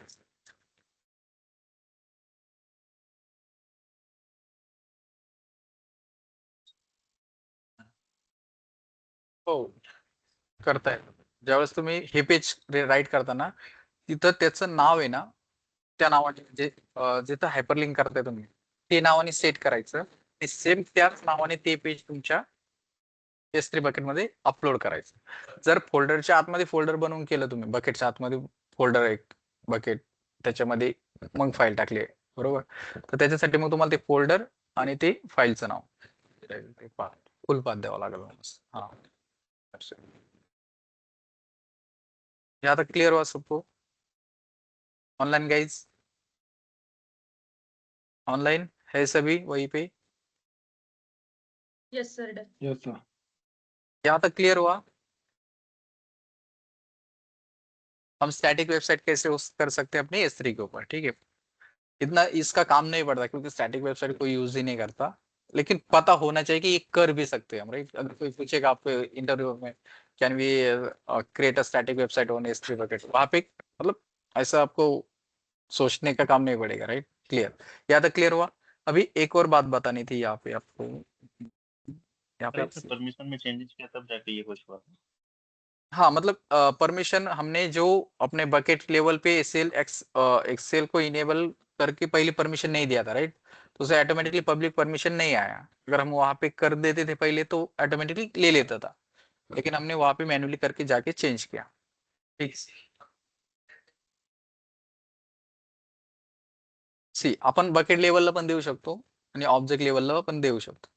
अगर बकेट लेवल पे हम सेट करते तो अपने आप न्यू ऑब्जेक्ट जब हम ऐड करेंगे वो पब्लिकली एक्सेस हो जाएगा. वहां पे दिखाएगा वो प्राइवेट, लेकिन शो करेगा वो पब्लिकली. यहाँ पे एक और पॉइंट था कि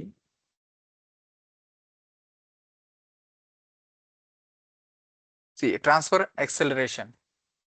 S3 बकेट का डेटा अगर आपको फास्ट चाहिए तो इसे आपको इनेबल करना पड़ता है नॉर्मल रेंज से. मान लो कि अभी आपने डेटा, आपका S3 बकेट है मुंबई रीजन में, राइट.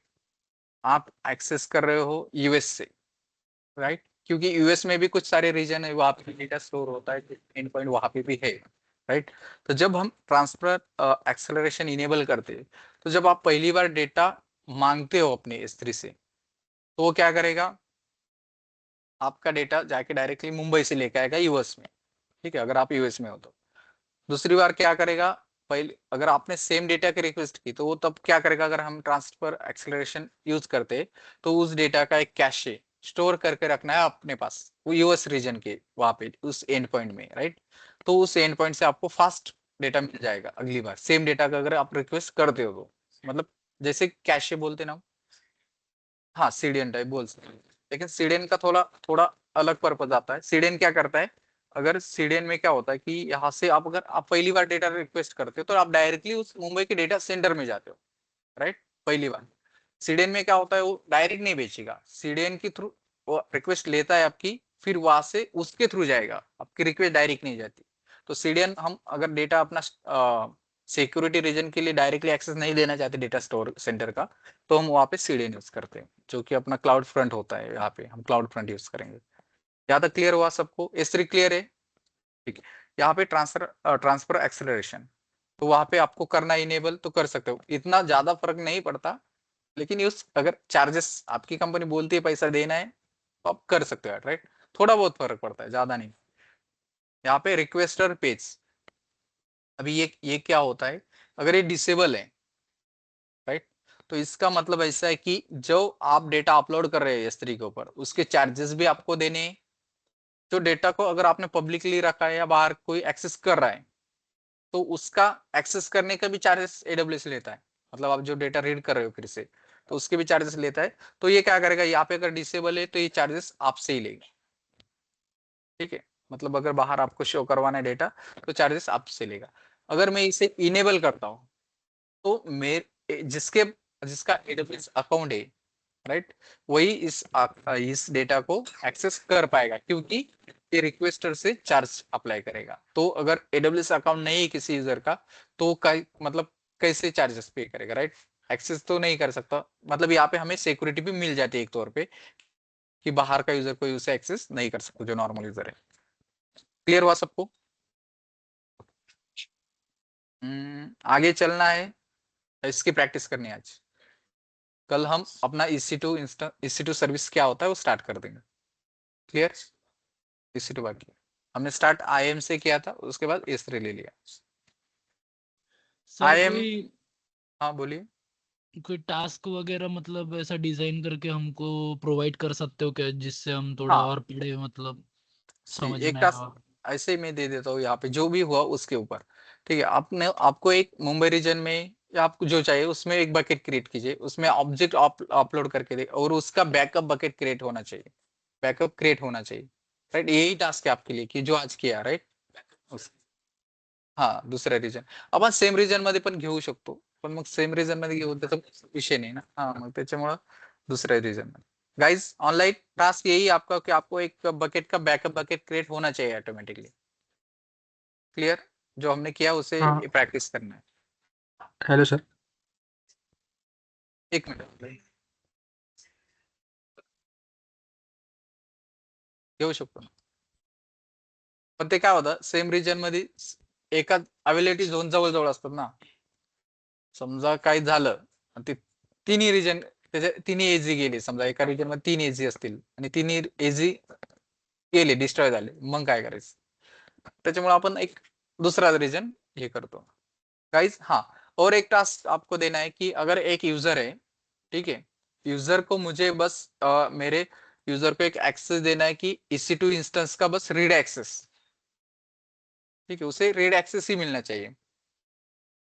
और एक यूजर क्रिएट करना है, उससे रीड और राइट का एक्सेस, दोनों एक्सेस करना चाहिए, राइट। तो अब कैसे करना है, क्या करना है करके देखिए और प्रैक्टिस कीजिए। मतलब दूसरे यूजर से लॉगिन करके चेक करना है आपको कि उसे रीड का एक्सेस है या रीड राइट का है, राइट। तो कैसे करना है भी आपको पता है, थोड़ा सा उसके ऊपर प्रैक्टिस कीजिए। क्लियर है यहाँ तक? Hello online? सर। हाँ बोलिए। हाँ सर, स्टोरेज क्लास सर समझ नहीं आया सर, एक बार रिपीट करोगे क्या? स्टोरेज क्लास मतलब क्या होता है कि वहां पे हमें चार्जेस कम लगने चाहिए, इसलिए हम क्या करते हैं, जो मेरा डेटा है, फ्रीक्वेंटली एक्सेस करना है, राइट। अगर यहाँ पे अपलोड करता हूँ,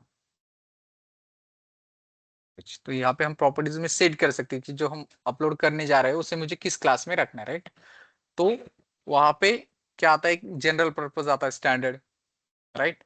तो स्टैंडर्ड में क्या होता है, अगर फ्रीक्वेंटली एक्सेस करना है डेटा तो हम उसे स्टैंडर्ड क्लास में रखेंगे, लेकिन उसके चार्जेस ज्यादा रहते हैं, राइट। अगर आपका डेटा आपको रिट्राइव करना है कि अगर मंथ में एक ही बार करना है, ठीक है, बार बार नहीं करना है, तो हम उसे स्टैंडर्ड आई में रख सकते हैं, राइट। अगर आपका डेटा ऐसा है, आपको लगता है कि नहीं मुझे ये बार बार चाहिए, हर एक साल भी चाहिए, 2 साल भी रहेगा तो मुझे बार बार चाहिए, तो उसे आप उसे स्टैंडर्ड में ही रखेंगे, राइट। अगर आप चाहते हो कि एक मंथ बाद मुझे नहीं चाहिए, वो डेटा बार बार एक्सेस नहीं करना है, मतलब जैसे हमारे लॉग रहते हैं, हम एक मंथ के लिए अपने स्टैंडर्ड में रखते हैं, क्योंकि मुझे कभी भी काम पड़ सकता है। जैसे ही मैंने एक मंथ के बाद मेरा रिपोर्ट क्रिएट हो गया, उसके बाद मुझे उस लॉग की जरूरत पड़ेगी क्या? नहीं।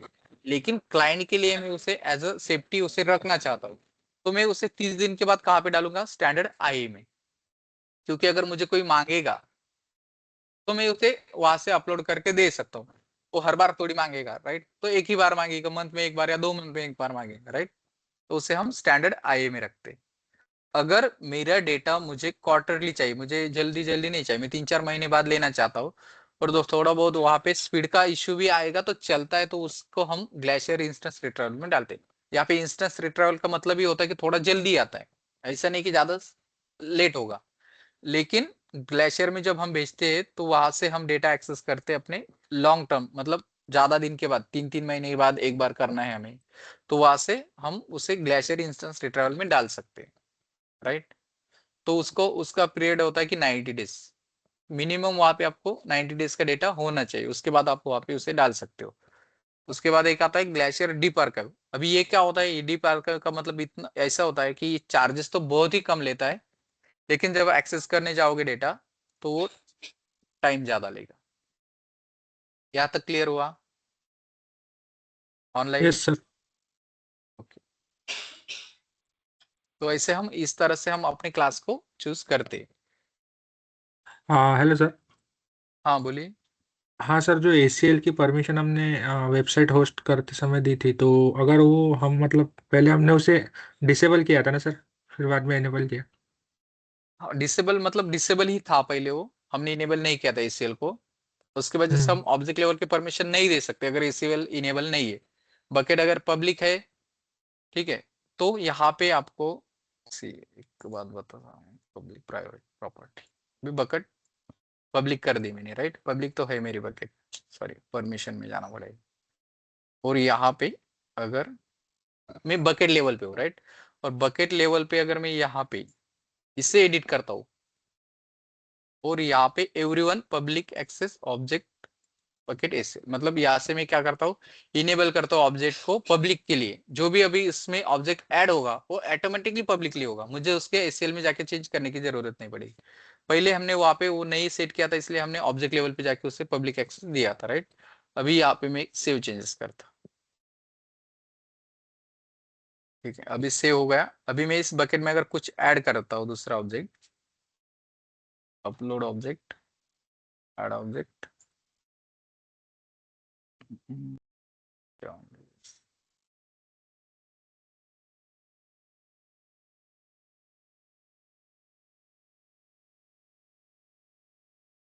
ठीक है, ये वाली इमेज सी। अभी यहाँ पे अगर परमिशन देखोगे आप, तो यहाँ पे प्राइवेट भी रहता है, तो मैंने अपने यहाँ पे पब्लिक एक्सेस दे रखा है बकेट लेवल पे ही, तो यहाँ पे मैं प्राइवेट ही रखता हूँ। अपलोड, अपलोड हो गई बकेट। अभी से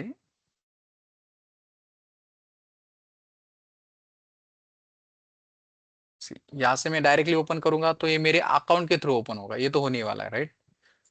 अगर मुझे पब्लिक एक्सेस चेक करना है तो मैं यहाँ से ऑब्जेक्ट यूआरएल पे जाऊंगा। अरे पब्लिक एक्सेस सेट किया ना हमने। Options.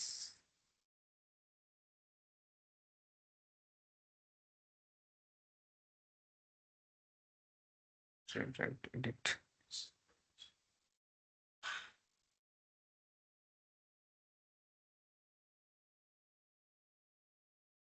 सर यहाँ पे ऑब्जेक्ट को आपने प्राइवेट ही रखा था ना? क्या?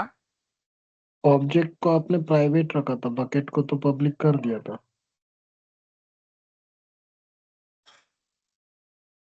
एक मिनट।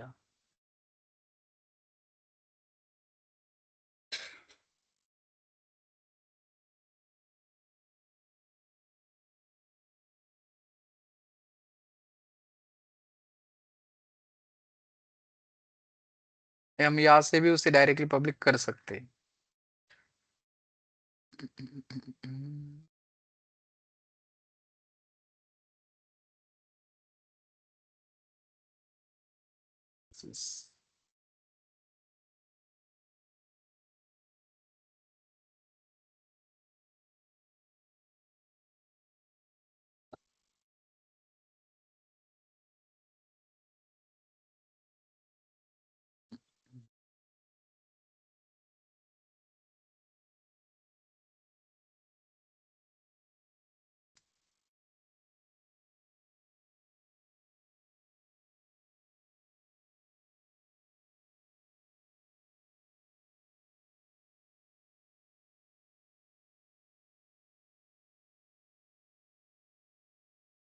अगर हम यहाँ पे ऑब्जेक्ट पे जाते हैं उसे पब्लिक करते तो वो होता ही है, राइट। मुझे ऐसा करना है कि मेरे बकेट में अगर मैं कुछ डालता हूँ, राइट, कुछ भी ऑब्जेक्ट, बकेट तो पब्लिक है, तो उसे ऑटोमेटिकली पब्लिक एक्सेस मिलना चाहिए। मैं नहीं चाहता कि मुझे हर बार जाके वहां पे ऑब्जेक्ट के लेवल पे उसे परमिशन देनी है, राइट। तो उसने ऑटोमेटिकली लेना चाहिए। तो एक मिनट है,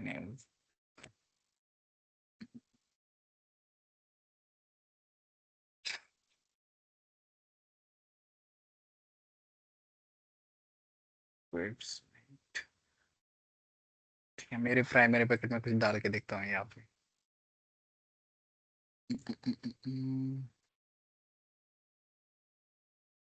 व्हाट इज ऑप्शंस?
सी यहाँ पे मैं ग्रांड दूंगा तो होगा ही, मुझे अब ऑटोमेटिक करना है, उसे देखना है, बस देखता हूँ।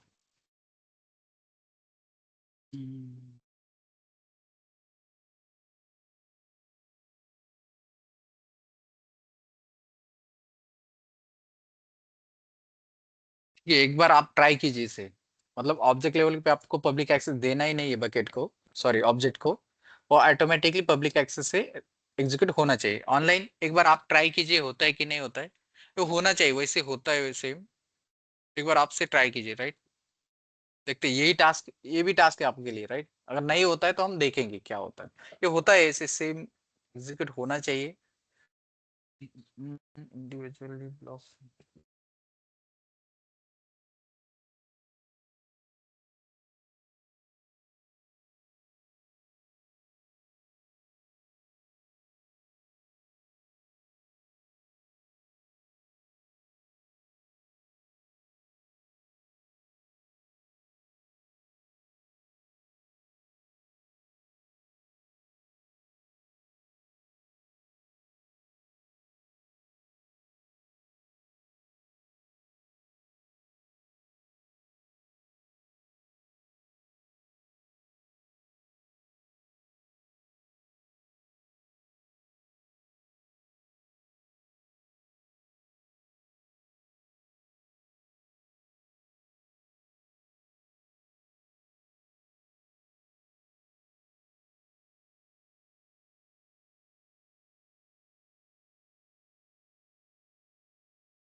ठीक है, जिसे आप ट्राई कीजिए, नहीं होता तो हम कल देखेंगे, चलेगा। जो बाकी किया है ये छोड़ दो, परमिशन का इतना, पब्लिक एक्सेस हम देख लेंगे एक बार फिर से, लेकिन जो बाकी किया है हमने उसे एक बार प्रैक्टिस कीजिए, ठीक है। ऑनलाइन ऑनलाइन क्लियर हुआ यहाँ तक? Yes. और हम परमिशन में खेलते हाँ। बैठेंगे ना तो उसी में रह जाएंगे, उसे ट्राई करना पड़ता है बार बार, तो टाइम लगता है थोड़ा, देखेंगे उसे कल। सर हाँ हाँ सर बोलिए। आपण ह्याच्यात बकेट हाँ की एनेबल केलंय ना तुम्ही? हाँ, असेल की हा ती कशासाठी एनेबल केलंय? जर की असेल आपल्याकडे तर आपण की अपलोड करू शकतो. की using a key we can access our bucket. त्याला आपल्याला KMS बघावं लागेल, की मॅनेजमेंट सिस्टम, की काय क्रिएट करायची, तुम्ही आता कशी करायची. जे बकेट आहे आता आपण केल्या त्याच्यात एनेबल केलेली आहे ना, हा. तर ती कशासाठी केलंय असं आता केलंय त्याच्यात?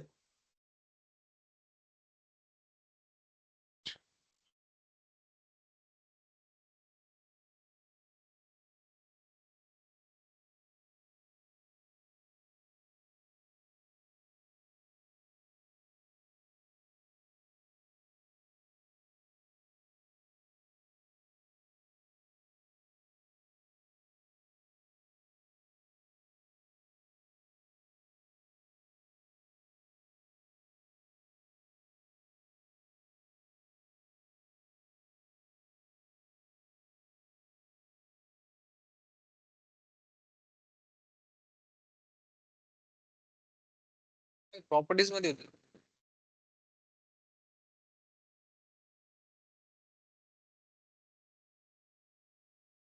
ते ऑटोमॅटिकली इनेबल येतंय त्याच्यावर, आपण इनेबल नाही केलेलं ते.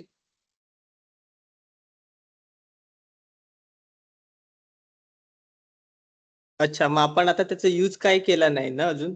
नाही नाही नाही, त्याचा use नाही करायचा. ते ऑटोमॅटिकली इनेबल येतंय ते, त्याचा काही विषय नाही. हा एक की when KMS key encryption is used to encrypt the new object in this bucket. This bucket key reduce encryption cost by lowering call to AWS KMS. मतलब यहाँ से अगर ये इनेबल करते हैं तो वो ऑब्जेक्ट इनक्रिप्ट करने के लिए की यूज करता है, ठीक है। मतलब वो अगर डिक्रिप्ट करना है आपको तो उसके लिए वो की लगेगी, राइट। तो हमने अभी की कोई क्रिएट भी नहीं की और उसका यूज भी नहीं किया, वो बाद में देखेंगे, जब हम की KMS देखेंगे उस टाइम देख लेंगे उसे। Okay sir. चलेगा गाइस, देख कल फिर मिलेंगे EC2 के साथ। वो थोड़ा सा परमिशन के एक बार प्रैक्टिस कर लीजिए, राइट। उसमें होना चाहिए, ये टास्क है कि आपको बकेट लेवल पे पब्लिक एक्सेस देना है। जो जो भी आप ऑब्जेक्ट ऐड करोगे उसे बाय डिफॉल्ट पब्लिक एक्सेस मिलना चाहिए। फिर आया था कि हमें वहां से जब हम ऑब्जेक्ट ऐड करते हैं वहां पे हमें पब्लिक एक्सेस नहीं देना चाहिए, ऑटोमेटिकली वो आना चाहिए। नहीं भी देते तो प्राइवेट भी रहता है तो उसने पब्लिक एक्सेस देना चाहिए। वैसे होता है, कैसे होता है थोड़ा सा चेक कीजिए, मुझे एक बार चेक करना पड़ेगा। मैंने ट्राई किया है, होता है वैसे। ठीक है गाइस, चलो थैंक यू। Thank you.